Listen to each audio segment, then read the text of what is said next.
네, 강프로입니다. 자, HLB 보겠습니다. 자, 일단 오늘 하한가고요. 일단 죄송하다는 이야기를 먼저 드리겠습니다. 저는 일단 통과를 확신하고 있었거든요. 그래서 계속해서 통과될 수 있다고 이야기를 드려왔는데 그 이면에는 회사 측에서의 대응이나 그런 부분이 있었습니다. 그리고 무엇보다 계속해서 강조를 드렸었던 내용은 주식 시장에서 무언가 좋아질 만한 내용으로 인해서 주가가 올라간다고 누차 이야기를 드려왔었고요. 그런 내용을 토대로 우리가 주가를 본다면 그동안 들어왔었던 물량이나 아니면 그동안 그 강세를 보였었던 이런 가격대나 이런 부분을 봤을 때 높은 가격이죠. 높은 가격인데 아직까지 실적이 안 나왔었던 그리고 무엇보다 그리고 그 진양곤 회장의 자신감이나 그런 그 표현했었던 그런 내용들이 전 굉장히 긍정적으로 봤었던 건 사실입니다. 물론 뭐 저 같은 경우에도 그렇게 계속해서 매매를 해 왔었던 건 사실이에요. 자, 내용을 한번 보여드리면 HLB 같은 경우에 제가 1월 달부터 적극적으로 매매를 해 왔었습니다. 그리고 뭐 1월 달에 뭐 이런 식으로 31%씩 그리고 여기 2월 말 그리고 3월 달 하면서 한 18% 정도의 추가적으로 수익을 낸 부분이 있고요. 그리고 여기 한 3월 달부터 3월 말까지 해서 한 13% 정도의 수익 내고 그리고 그 다음에 그쵸 한 4에서 5% 정도 그쵸 4.5% 정도 수익을 내고 여기 5월 초에 매도하고 나왔습니다. 그리고 나서 저는 확인을 해야 된다고 이야기를 계속 드려왔었잖아요. 제가 그 말씀 드릴게요. 저는 일단 통과에 대해서는 뭐 확신을 하고 있었습니다. 근데 매매 관점으로 봤을 때는 우리가 확인해야 되는 내용이 필요하다고 이야기를 누차 드려왔었고 지금도 마찬가지라는 거. 근데 제가 이야기를 드리고자 하는 건 여기 이 내용입니다. 자, 진양곤 회장 간암신약 미국 FDA 승인 불발 보안 요구했다. 자, 그리고 무엇보다 리보세라닙에 대한 문제가 아니다. 그리고 항서제약 쪽에서 나온 그쵸 캄렐리주마. 자, 이쪽에서의 문제가 발생했고, 근데 오히려 항서제약은 주가가 큰 영향이 없습니다. 이게 그럴 수밖에 없는 게 HLB 같은 경우에는 리보세라닙이 그냥 영혼의 한 방이고요. 항서제약에서의 이 캄렐리주마는 뭐 흔히 하는 그 파이프라인 중에 하나죠. 뭐 그런 영향으로 보시면 될 것 같습니다. 일단 뭐 항서제약 주가도 한번 보고 이야기를 드리겠습니다. 자, 장 초반하고는 다르게 소폭 내리는 그런 상황인데 어쨌든 뭐 보합권에서 등락을 주고 있고 항서제약이 가지고 있는 일단 그 진양곤 회장의 말은 그래요. 캄렐리주맙에 대한 문제다. 리보세라닙에 대해서 문제가 없고 항서제약 측에서 보완 요청을 받아들여서 일단 한 6개월 정도 기간이 있다. 뭐 그렇게 이야기를 했는데 진짜 저는 그렇게 생각합니다. 일단 회사에서 참 과연 몰랐을까 하는 좀 그런 생각이 있고요. 그리고 그동안 여러 가지 이야기들이 있었단 말이죠. 여기 보면 간암신약 FDA 본심사 관련 유튜브 방송 관련 공지 이것도 보고 왔는데 요거를 다른 그 영상이나 방송에서 틀면 안 된다고 하더라고요. 그래갖고 제가 요 내용 그쵸? 요 내용 일단 공지를 해드리고 뭐 내용 그렇습니다. 간암신약의 FDA 신약허가 본심사 결과와 관련하여 8시 50분 장 시작 전이에요. 유튜브 채널을 통해서 주요 내용을 알리고자 하오니 주주님들께서는 이를 참고해 주시길 바랍니다. 이게 안 되는 상황에서는 욕을 먹을 수밖에 없는 게 저는 이 진양곤 회장이 가장 빠른 선택을 한 거라고 생각합니다. 일단 알려야 됐고 그 알려야 되는 내용에서 그쵸? 어떤 뭐 미디어나 뭐 매체를 통해서 알리게 되면 작성하는데 시간이 걸리고 노출되는데 시간이 걸리니까 유튜브에다가 바로 공개를 한 거죠. 그런데 진양곤 회장이 그 기간 동안에 내용이 이렇게 계속해서 진행이 돼 왔었거든요. 뭐 파이널 리뷰 그리고 뭐 중간중간에 뭐 한 3월 달 정도에 있었던 뭐 이런 급락 구간 이 구간에서 그쵸 계속해서 뭐 민원을 넣고 뭐 전자투표를 해달라 여러 가지 내용들이 있었는데 어쨌든 지금은 결과가 나옴으로 해서 일단락이 된 그런 상황이고요. 기대감이 있었던 만큼 그리고 지금은 실망감도 큰 그런 상황입니다. 지금 내용을 보면 일단 하한가의 잔량이 2,300만 주 정도가 있어. 자, 그러면 여기서 어쨌든 간에 기술적인 내용으로 봐야 될 수밖에 없는 그런 상황이 됐고요. 제가 이야기를 드리고자 하는 내용은 한 가지 내용밖에 없어요. 주식 시장은 미래 가치를 가격이 먼저 반영하고요. 가격이 먼저 반영한 그 이후에는 그렇죠? 무조건 실적에 대한 확인이 필요합니다. 그래서 저는 FDA에 대한 승인 그렇죠. 이 관련된 내용보다 더 중요한 게 진양곤 회장이 이야기를 했었던 자 전환에 대한 큰 그림 이걸 9월 3일이나 9월 6일로 맞춰서 진행하고 있다고 이야기를 했는데 이 부분에 대한 내용이 이제는 불확실해진 게 맞습니다. 그런데 주가가 한번 이렇게 흔들고 나서 변동성이 아직 남아있는 상태이기 때문에 내가 나올 수 있는 전략을 세워야 되는 게 옳다. 일단 제가 뭐 회사 관계자도 아니고 그쵸? 뭐 내부에 뭐 전화한다 그래서 뭐 여러 가지 내용들을 제가 들을 수 있는 것도 아닙니다. 뭐 제가 뭐 전화를 해가지고 뭐 문의도 해보고 했는데 어쨌든 그런 것보다 더 중요한 건 지금 상황에서 그쵸? 여기 보시면 제가 실제 매매를 해 왔었던 내용들을 제가 다 오픈을 했으니까 이런 식으로 기술적으로 내가 어떻게 해야 되는지 그리고 판단을 어떻게 해서 내가 빠져나와야 되는지 그 부분이 가장 중요하다고 생각을 하고요. 그 부분에 대한 내용은 HLB에 대한 뭐 여러 가지 문제나 그런 부분보다 그쵸? 무조건 가격이 먼저 반영하는 주식시장의 특성을 이용을 해야 된다. 자, 그런 내용에 대해서 이해를 하지 못했다면 제가 여기 그쵸? HLB 그쵸? HLB를 1월 달부터 매매를 해왔었던 것처럼 이쪽에서 30%, 18%, 뭐 13% 이런 식으로 수익을 못 냈을 겁니다. 자, 그래서 매매 자체는요. 뭐 HLB뿐만 아니라 여기 보시면 알테오젠이나 그런 종목군들도 그쵸? 올라가는 구간에서 제가 계속 매매를 했으니까 HLB도 마찬가지입니다. 반등을 확인하는 그 구간 그리고 이번에 하한가로 떨어졌기 때문에 하한가가 풀리는 그 지점에서의 내가 어떻게 해야 하는지 그쵸? 그 내용이 정말 중요하고요. 이 내용 그쵸? 무조건 가장 중요한 매매 관련된 그 내용에 대한 부분을 여기 HLB의 가격과 단기 보유 전략 그쵸? 단기는 제가 2주라고 말씀드렸습니다. 그리고 하한가로 떨어졌는데 이 구간은 그렇게 오래 가는 게 아니에요. 절대 오래 안 갑니다. 뭐 이틀 그리고 이틀 한 반 그쵸? 하한가 개인적으로 다음 주 월요일 날에는 아마 하한가가 풀려서 진행이 될 겁니다.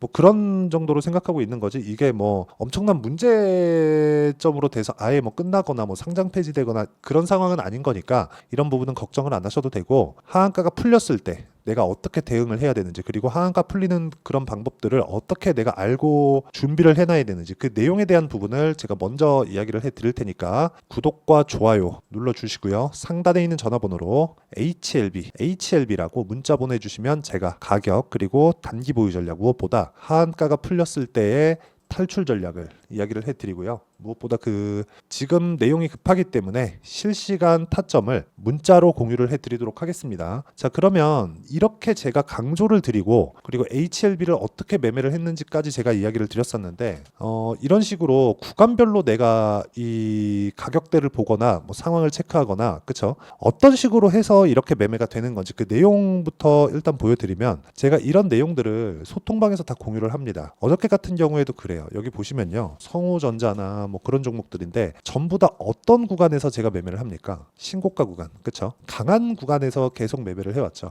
아까 전에 HLB 같은 경우에도 마찬가지예요. 강한 구간에서는 계속해서 매매를 해오다가 그렇죠? 자, 여기 강한 구간에서는 계속해서 매매를 해오다가 떨어지고 나서 확인하고 매수하고 그렇죠? 이 구간을 제가 잡겠다는 겁니다. 그리고 여기 진행하고 있는 종목들을 보더라도 캠트로닉스 자 내용 보시면요. 자 올라가는 구간에서 계속해서 매매를 하고 있고 그리고 어저께도 거의 뭐 한 22%에서 한 3% 정도 그 정도 시세가 나왔는데 이런 구간을 잡기 위해서 내가 꾸준하게 봐야 되는 건 가격적인 부분이라고 제가 누차 강조를 드리고요. 완성된 매매 그쵸? 완료된 매매를 봤을 때 뭐 자람 테크놀로지나 그런 종목들처럼 그쵸? 여기 한 3일 만에 한 75%씩 이렇게 수익이 나오는 구간이 신고가 구간에서 터지니까 HLB로 너무 스트레스를 받겠죠. 안 받을 수 없는 상황입니다. 그런데 빠져나올 수 있고 다른 종목군으로 회복이 가능하다. 그래서 어떤 뭐 이런 뭐 쓸데없는 그런 내용보다 더 중요한 건 어떤 식으로 앞으로 대응해야 되는지 그게 더 중요하겠죠. 그런 내용을 제가 여기 소통방에서 실시간 타점으로 공유를 해드리도록 할 테니까 상단에 있는 전화번호로 구독 또는 10억이라고 문자 보내주시면 제가 10억 만들기 프로젝트를 진행하고 있는 소통방 입장 링크를 순차적으로 공유를 해드리도록 하겠습니다. 자 어쨌든 오늘 그 HLB 관련된 좀 기대했었던 내용들이 조금 너무 아니죠. 사실 말도 안 되는 상황이 나온 건데 지금 하한가를 갔지만 나올 수 있는 방법은 있다. 그리고 하한가는 월요일날 풀린다. 그리고 풀렸을 때 내가 어떻게 해야 되는지 그 내용이 가장 중요하니까 그쵸? 소통방에 들어오셔도 되고요. 그리고 여기 어떤 식으로 매매가 진행이 돼야 되는지 그쵸? 어떤 식으로 매매가 진행되는 그 원리에 대한 부분 그쵸? 그 두 가지 중에 하나를 꼭 받아가서 빠져나올 수 있는 그런 상황을 만드셨으면 좋겠습니다. 어쨌든 오늘 안 좋은 상황이 나왔는데 너무 어렵게 생각하지 마시고 다음 구간의 매매를 어떻게 해야 될지 그런 부분 반드시 생각하셨으면 좋겠고요. 무엇보다 앞으로 어떤 식으로 매매를 이끌어 가야 되는지 그 내용에 대한 부분도 제가 다 이야기를 드리도록 할 테니까 영상 끝까지 시청하시고요. 모든 분들이 성공 투자하셨으면 참 좋겠습니다. 자, 24년도가 돼도 여전히 시장은 녹록지 못합니다. 이런 상황이 벌어지는 건 어쩔 수 없습니다. 이런 상황에서도 수익이 나는 종목들의 구조는 변하지 않습니다. 즉 대시세 종목에 대한 구조는 변하지 않는다는 거고, 실제 제가 소통방에서 지속적으로 이야기를 드리고 있는 내용도 대시세 종목이나 시장 주도주를 공략하는 건 철저하게 가격 분석을 하라고 이야기를 드리고, 가격 분석 이후에는 이슈에 대한 파악, 그리고 이슈를 파악하고 나서는 다시 내가 얼마에 매수할지 그 타점에 대한 부분을 지속적으로 언급을 하고 있습니다. 자, 근데 생각해 보세요. 시장이 굉장히 어려웠습니다. 어려운 상황에서의 어떤 종목들이 강했냐 보면 반도체와 그리고 바이오입니다. 자, 실제 여기 보면요. HLB에 제가 실제 매매한 내용을 띄워놓고 보여드리고 있는데, 1월 22일부터 매매를 시작해서 4일 동안 31%의 수익 마감이 됐고요. 그리고 여전히 신고가 종목입니다. 자, 그리고 그 다음 어보브 반도체, 이름을 보시다시피 반도체 종목이죠. 그리고 AI 반도체는 지속적으로 강세를 보이고 있습니다. 이 종목도 신고가를 먼저 달성한 이후에 제가 21%의 단기간에 21%의 큰 수익을 내고 마감이 됐습니다. 다시 재공략을 준비하고 있고, 이런 부분은 소통방에서 다 공유를 해드립니다. 자, 그리고 코세스. 자, 코세스 같은 종목도 당연히 그쵸, 신고가 종목이고요. 그리고 반도체 종목입니다. 이 종목도 영업일 기준에서 이틀 동안 대략 한 15%의 수익 마감이 됐습니다. 내용을 한번 보시면 어떻습니까? HLB를 포함해서 뭐 30%, 20%, 뭐 15% 이런 식의 수익이 지속적으로 발생하고 있는데, 이 세 종목 모두 다 신고가 종목이고 1월 달에 시장이 약세를 보이고 있는 구간에서도 강했었던 그런 종목입니다. 특징점이 하나 있는데, 그 이슈에 앞서서 가격이 먼저 반영했다는 거죠. 그렇게 제가 가격을 먼저 보고 이슈에 대해서 파악하는 이유는 결과적으로는 큰 시세를 먹기 위한 사전 준비 작업입니다. 실제로 큰 시세를 먹기 위해서 사전 준비 작업을 했을 때 여기 레인보우 로보틱스 127%, 그리고 ISC 98%, 그리고 한미반도체 97%의 큰 수익을 내는 상황을 만들 수 있습니다. 어떤 식으로 소통방에서 진행됐는지, 그쵸? 그 상황을 제가 이야기를 드린 건데, 이런 상황도요, 당연히 신고가를 공략했을 때 가능한 겁니다. 자, 그러면 이번에도 마찬가지입니다. 그쵸? 정부 주도의 코리아 디스카운트 해소 방안이 2월 달에 발표를 하고요. 그리고 2월 달에 발표된 내용을 토대로 주가가 움직이는 게 아니라 이미 움직인 내용이 있죠. 실제 이 내용은 크게 중요한 게 아니라는 겁니다. 실제 움직인 내용을 보면, 자, 기아차입니다. 실제로 12월 달에 신고가를 만들어 놓고 정부에서 입김을 불어 넣으니까 순식간에 기아차를 포함해서 현대차 같은 거대 기업들의 주가가 2주도 채 되지 않아서 40% 정도의 큰 시세를 냅니다. 자, 그러면 우리는 어떤 종목을 봐야 될까요? 이슈를 파악해야 되는 것도 맞지만 철저하게 가격에 맞춰서 매매를 해야 되는 게 당연히 중요합니다. 정부가 주도하는 정책 방향이 있겠죠. 그 방향에 맞춰서 우리가 종목을 찾을 필요가 있다. 자, 그러면 답이 나왔습니다. 정부가 주도하는 방향에 맞춰서 제2의 기아차를 찾는 게 지금은 중요하다. 근데 정부 정책의 방향에 맞게 가자. 그랬을 때 앞서서 제가 보여드렸었던 내용인 여기 레인보우 로보틱스 127%, 그리고 ISC 98%, 그리고 한미반도체 97%와 같은 수익을 낼 수 있습니다. 물론 시간에 대한 부분은 최소 2주의 시간이 필요하고요. 그리고 최장 3개월 안에 끝내야 됩니다.